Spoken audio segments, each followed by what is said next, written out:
Sir DVS గారు, why not 175 అంటూ అదొక నినాదం అని చెప్పి సిద్ధం అంటూ సభలు పెడుతున్నారు. ఎక్కడికక్కడ దానికి సంబంధించి ఇంకోటి ఏదో కొత్తగా మీడియా ముందుకు రావటాలు, ఈ ప్రసంగాలు ఇవన్నీ చూస్తున్నాం. కానీ ప్రతి చోట మేము అభివృద్ధి చేశాం, మేము చేసిందే అభివృద్ధి, మేము రాకముందర అసలు అభివృద్ధి అనేటువంటిదే అసలు రాష్ట్రంలో ప్రజలు ఎవరికీ తెలియదు, మేము వచ్చాకే సంక్షేమం అంటే కూడా ఏదో పరిచయం అయింది అని చెప్పి చెప్తా ఉన్నారు. కానీ ఇందాక మీరు అన్నట్లుగానే సంక్షేమం ఎక్కడి నుంచి అవుతుంది? ఈయన సంపద సృష్టించి కాదు, దానికి అప్పులే తెస్తున్నారు. ఈ అప్పుల భారం అంతా కూడా ప్రజల మీదే పడుతుంది. ఇంకో పక్కన పన్నుల భారం ఏ విధంగా పెరిగింది చూసాం. ప్రశాంత్ కిషోర్ చెప్పిన మాటల ప్రకారంగానే రేపు ఎన్నికల్లో ఓటు వేయడానికి వెళ్ళినప్పుడు ప్రజలు మరి సంక్షేమ పథకాలు ఈయన బటన్ నొక్కితే వచ్చి పడ్డ డబ్బుల్ని చూస్తారా, లేదంటే కనుక ఆ రోజున రాష్ట్రంలో అభివృద్ధి ఎలా కుంటిపడింది అనేటువంటిది అవి ఆలోచిస్తారు. ఎందుకంటే గతంలో తెలుగుదేశం ప్రభుత్వం కూడా ఎన్నికలకు ముందు పసుపు కుంకుమని శుక్రవారం డబ్బులు వేస్తే సోమవారం వెళ్ళి ఎలా ఓట్లు గుద్దారో అవి చూసాం. కాబట్టి రేపు ఎలాంటి పరిస్థితులు ఉండే అవకాశం ఉందంటారు? రేపు ఓట్లు వేయటానికి ఓటర్లు వెళ్ళాలి కదా బూత్కి. ఎలా వెళ్ళాలి? ఆ గుంతల రోడ్లలోనే వెళ్ళాలి కదా. వెళ్తూ మరి పడుతూనే వెళ్ళాలి కదా. కింద పడతారు, పైన పడతారు, వీళ్ళు ఓటేయాలి. గుంతల రోడ్లలో పడి బూత్కి వెళ్ళినాడు ఎవడన్నా ఓటేస్తాడా?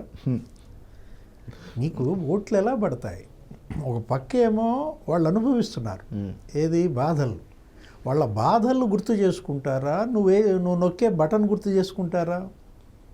నువ్వు నొక్కే బటన్ కన్నా కూడా నువ్వు పెట్టిన బాధల తీవ్రత ఎక్కువ ఉంది. అటువంటి సందర్భంలో ఏ విధంగా నీకు ఓట్లు వేస్తారు? ఇప్పుడు అమర్త్య సేన్ అన్నారు మన మూర్తి గారు ఇందాక డిస్కషన్ బిగినింగ్లో, జుట్టు బీకుంటారు. ఇది జగన్మోహన్ రెడ్డి మోడల్ చూస్తే అమర్త్య సేన్. ఎందుకంటే ఇవాళ ఆంధ్రప్రదేశ్ ప్రజలు ఒక్కళ్ళే కాదు రేపటి తీర్పు కోసం చూస్తోంది, పార్టీలు ఒకటే కాదు ప్రపంచం మొత్తం చూస్తోంది, దేశం మొత్తం చూస్తోంది. జగన్మోహన్ రెడ్డి రేపు గెలుస్తాడా ఓడతాడా? దాన్ని బట్టే ఇతర రాష్ట్రాలు, దాన్ని బట్టే ప్రపంచ పోకడలు రాబోతున్నాయి. ఎలా? జగన్మోహన్ రెడ్డి గనక రేపు గెలిచాడు అనుకో, yes Jagan model fit for people, కాబట్టి ఈ మోడల్ అన్ని రాష్ట్రాల్లో అమలు చేద్దాం.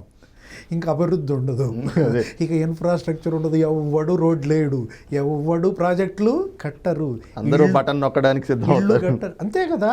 ఇప్పుడు జగన్మోహన్ రెడ్డి మోడల్, జగన్ మోడల్ అనేది రేపొద్దున ఒక పెద్ద చాప్టర్, పెద్ద సిలబస్, అదొక పెద్ద సబ్జెక్ట్ కాబోతుంది. ఇప్పుడు అతను గనక గెలిస్తే మిగతా రాష్ట్రాలు కూడా నాశనమే. జగన్మోహన్ రెడ్డి గనక గెలిస్తే దేశం నాశనం, ఒక ఆంధ్రప్రదేశ్ నాశనం కాదు.